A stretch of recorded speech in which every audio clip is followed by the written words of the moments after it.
खुलुमबाय स्टुडियोआव दङ उरासि मोसाहारि बीटीआर सरकारनि बाख्नायजाथाव हाबा बीटीआर सरकारा मोनफ्रोम जायगायाव साइकेल राननानै होदों।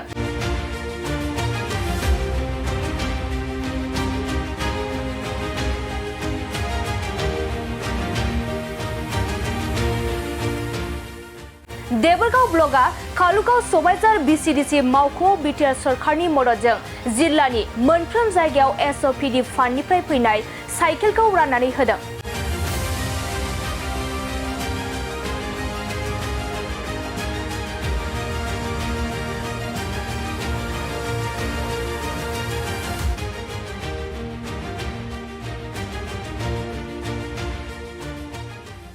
बे साइकेल राननानै होनाय हाबाफारियाव 30 नं क'क्राझारनि एमएलए लरेन्स इस्लारि बिथांजों लोगोसे फिसारि डिपार्टमेन्टनि सीएसडी नीलदास बिथांमोना बाहागो लायो।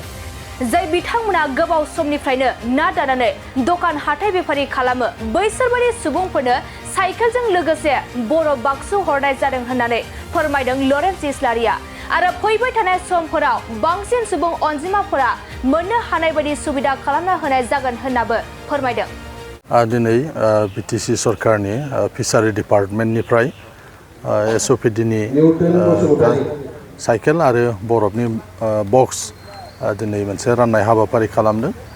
दा देबरगाव जि टीएलसीसी जे एरिया बे एरियायाव गासै 19टा साइकेल रानदों।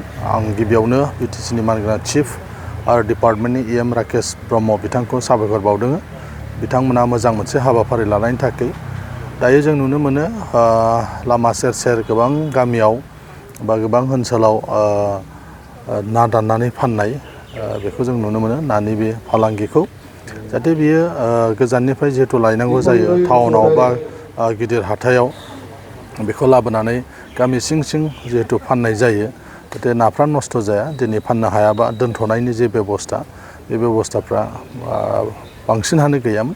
नाथाय दिनै सरकारनिफ्राय जि बेबस्थाखौ खालामदों साइकेलजों लोगोसे माने आइस बक्स रानफानानै जाहाथे नाया टाउननिफ्राय बा गिदिर हाथाइनिफ्राय मोजाङै लाबोनानै बरफ होनानै जाहाथे बियो सेवा नस्थ' जाया आरो फाननो हायाबा जाहाथे दोनफिननायनि मोनसे राहा बे जागोन। बेजों जोंनि फिसा फिसा जायफोर फालांगिफोर ना दाननानै बा ना फाननानै न'खर खांनाय जायफोर दङ बिथांमोनहा मुलाम्फा जागोन होननानै मिजिं थिदों। उननि समफ्रावबो बे डिपार्टमेन्टनिफ्राय बेबायदि हाबाफारिखौ लागोन होननानै जों आसा खालामो। जाहाथे बेनि जिथु अनजिमा बेखौ जेन' बुरजा खालामो बेखौ खावलायनाय थाबाय। जों नुनो मोनदों दा जोंनि क'क्राझारावबो अमृत सरोवर स्किम फैखांनायनि उनाव दायो मानसिफ्रा एसे सांग्रां जादों आरो फुख्रि जावनानै ना फिसिनानै गावनि न'खरफोरखौ सालायलांनो थाखाय राङारि बिथिङाव गोख्रों खालामनो थाखाय दा नाजानायखौ जों नुनो मोनदों। गोबां लाइमोनफ्रा ज' जानानै बेबायदि बिलोफोरखौ माने लानानै ना फिसिनाय हाबाफारिफोरखौ जों नुदों। दा बेजों जोंनि क'क्राझारावबो आं सानो जोंनि जायफोर बेखार लाइमोनफोर साख्रि बाख्रि मोनाखै बिथांमोना ना फिसिनानैबो थांनानै थानायनि मोनसे राहा लामाखौ दिहुननो हागोन।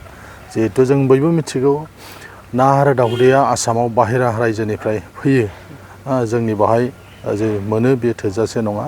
दा बेबायदि आंखाल दङ जोंनाव। बेनिखायनो जोंनि लाइमोनफ्राबो जुदि ना फिसिनाय जिथु फालांगि बेखौ जुदि मावनो आवगायबोयोबा बेखार जेंनायाबो जोबगोन आरो जोंनि जे नांगौ आसामाव बा जोंनि ओनसोलाव जेसेबां नानि गोनांथि दङ बेफोरखौ जों बाहायनो मोननो हागोन होननानै जों आसा खालामनो हायो।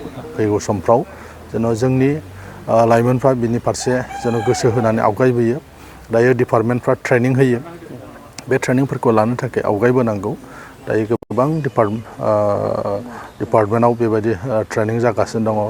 इयुथफोरनि थाखाय स्किलनि ट्रेनिं जायो। दाउ अमा बोरमा फिसिनायनि ट्रेनिं जायो। ना फिसिनायनि ट्रेनिं जायो।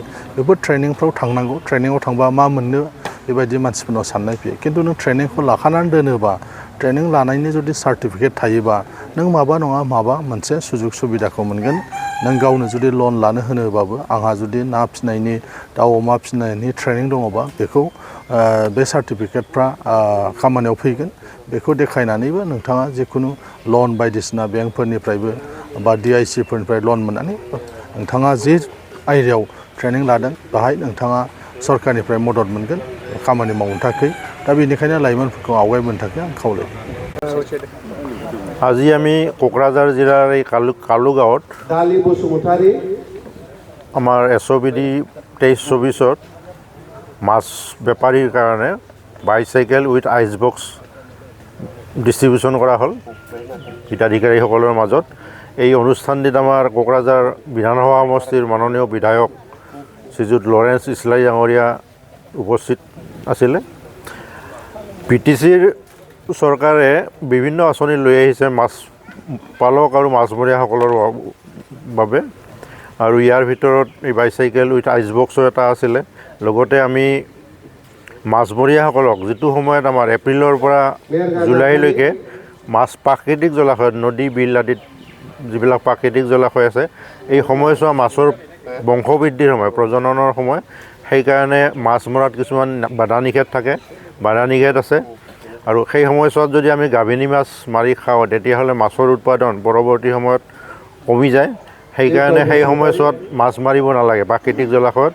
আৰু যিসকল যিসকলে অকল মাছ মাৰিয়ে জীৱিকা নিৰ্বাহ কৰে তেওঁলোকৰ কাৰণে আমাৰ BTC চৰকাৰে মাননীয় প্ৰমোদ বড়োদেৱৰ নেতৃত্বাধীন BTC চৰকাৰে আৰু আমাৰ ৰাকেশ ব্ৰহ্মচাৰৰ তত্ত্বাৱধানত আমি 5,000 টকাকৈ সেই মাছমৰীয়াসকলক এইবাৰ প্ৰদান কৰিছোঁ কোকৰাঝাৰতো বহুতে পাইছে আৰু যিসকলে পোৱা নাই আমাৰ লগত যোগাযোগ কৰিলে বা BTCত আমাৰ ছাৰৰ লগত যোগাযোগ কৰিলে এই আঁচনিত আমি অন্তৰ্ভুক্ত কৰিব পাৰিম আৰু মই ইয়াতে ইতিমধ্যে কৈছোঁৱে যিসকল আমাৰ ডেকা গাভৰু আছে আমাৰ যিখিনি জলাশয় আছে আমাৰ যিখিনি পুখুৰী আছে তেওঁলোকে বিজ্ঞানসন্মতভাৱে যদি মাছ পালন কৰিবলৈ আগবাঢ়ি আহে আমি তেওঁলোকক বিভিন্ন ধৰণে সহায় কৰিম আমাৰ বিভিন্ন আঁচনিও আছে BTC চৰকাৰৰো আছে চেণ্ট্ৰেল গভৰ্ণমেণ্টৰো আছে প্ৰধানমন্ত্ৰী মৎস্য সম্পদা যোজনা বুলি খালি আমাৰ যুৱক যুৱতীসকলে আগবাঢ়ি আহিব লাগিব আৰু আগবাঢ়ি আহিবৰ কাৰণে মই অনুৰোধ কৰিছোঁ ধন্যবাদ